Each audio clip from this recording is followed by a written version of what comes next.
I'm joined here by my good friend Joe Sassin, also known as the Fixed Ops Assassin. Joe, I know was formerly with AMSI as a corporate fixed ops director. Joe, what have you been? Couple years for a few, right? Just a few. What have you been doing since then? Since then, we started our own company. We started BCJS Enterprises, which is an all-encompassing fixed ops solutions company. Since NADA last year, we've added parts inventory, we've added service advisor training, parts manager training, service manager training, performance groups. You name it, you need it, we've got a solution for you. That's great. I mean, that's certainly something that we hear all the time with TVI, because we'll go into a dealership with our marketing platform and bring all these customers to the dealership, but if the dealership itself isn't trained to handle those customers, then all of a sudden we have an issue, and then it's the marketing's fault why a program isn't working.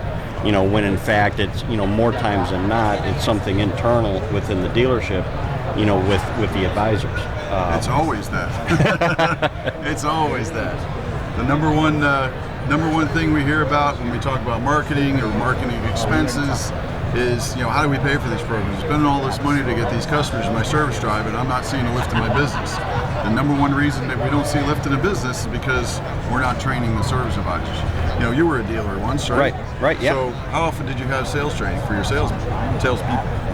For salespeople, it was almost daily. I mean, we'd certainly have weekly sales meetings, but at the same token, almost any time that a salesperson touched the desk, the sales manager was coaching them, training them for the next time in terms of how to do better. Sure. So for sales, it's all the time. Yeah. How often were you training your service advisors? That's the $1 million question, isn't it? Certainly nowhere near that degree, and frankly, I'd say almost none at all. Yeah. And that's it's an industry opportunity. We know there's some great service advisor training companies out there. We feel ours is unique and different. We do hip to hip, on the lane training, very little classroom. But the challenge and what we're trying to help dealers understand is it's a sales department in the front of the house, and they go out and sell cars, and they have 2 or 3 ups a day on a busy day. Your service advisors see 15 to 20, sometimes 25 customers a day, and we've never taught the service advisors the road to the sale. It's the same road as selling a car, where you're selling parts and service to a customer. And for some reason, we as the industry, have failed at teaching the service advisors how to sell, because they always try and sell from their own pocket. They're uncomfortable telling somebody they need $3,000 worth of work on the vehicle. So we try and teach them, or we are teaching them, how to overcome those feelings and overcome objections and value-added selling. We teach the technicians on the NPI process. That's another challenge that we've seen a lot, is the lack of adoption for pictures and video. It's another question I ask dealers is, hey, do you still sell cars online? Well, of course I do. Do you sell them with or without pictures? Well, we sell pictures of your car. Every car's got pictures and video, and the 360 booth walk around videos and inside videos. Great. Why aren't we doing that in the service department? And then when the technicians don't want to do it, they're not getting paid for it. We have ideas and solutions how to work around all those things, but we ask the technicians up front, when was the last time you bought something online? And they say, well, I bought something on Amazon yesterday. Great. Did you buy the one that had the picture and possibly a video attached to it? Or did you buy the one that was just a blank picture coming soon? Obviously, we know the answer to that question.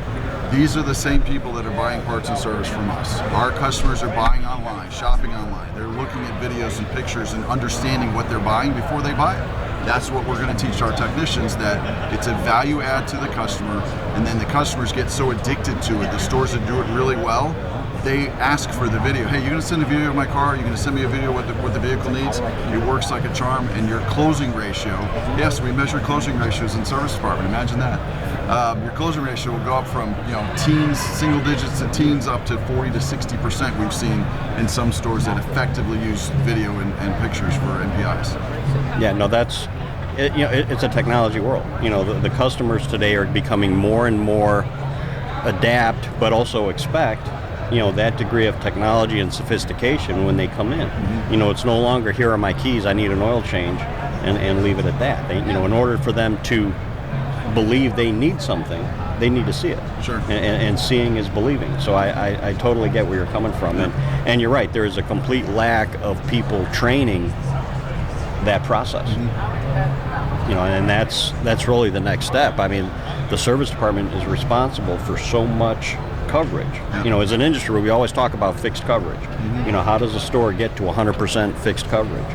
And, those are the things. And it just doesn't happen, by mistake. And there's so many stores, and I mean, mine was one of them, that's under a 70%, fixed coverage. And it's a completely ball ballgame in the car business when you have a 70% fixed coverage versus 100% fixed coverage. I mean, it's almost a completely different industry at that point.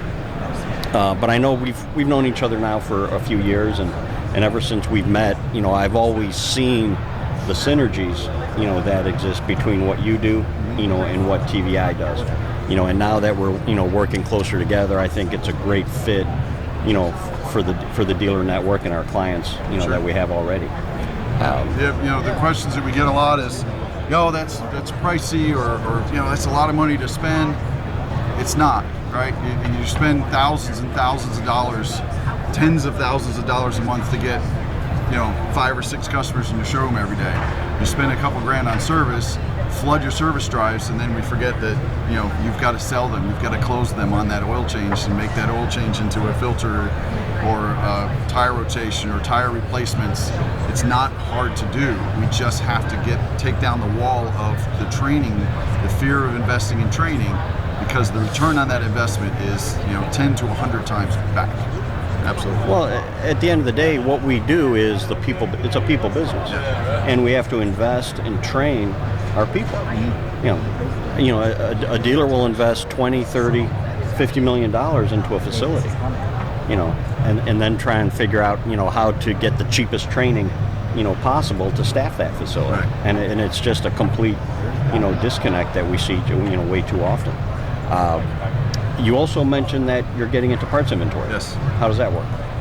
Parts inventories, it's another great opportunity for dealers. What we saw as an opportunity is there's some great parts inventory companies out there, but all they're doing is counting parts.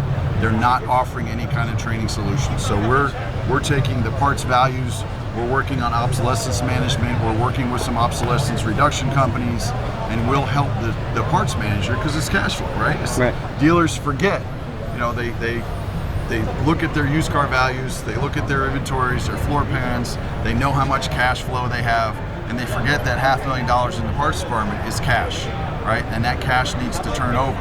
We forget that the parts managers are asset managers, right? That's a huge investment. Right. It's a risk for dealers if they're not managed properly or paying attention to it. The dealers that use their own people to count their inventories every year, you can't always fully trust that. Not that we don't trust our parts managers or employees, but you need a third party to validate that information. I came from one of the largest privately held dealer groups in the country, and he paid a third party to count his parts every year because he got burned back in the early days, about $250,000 that was, quote unquote, taken from his parts department. So, it's worth the investment to protect your inventory.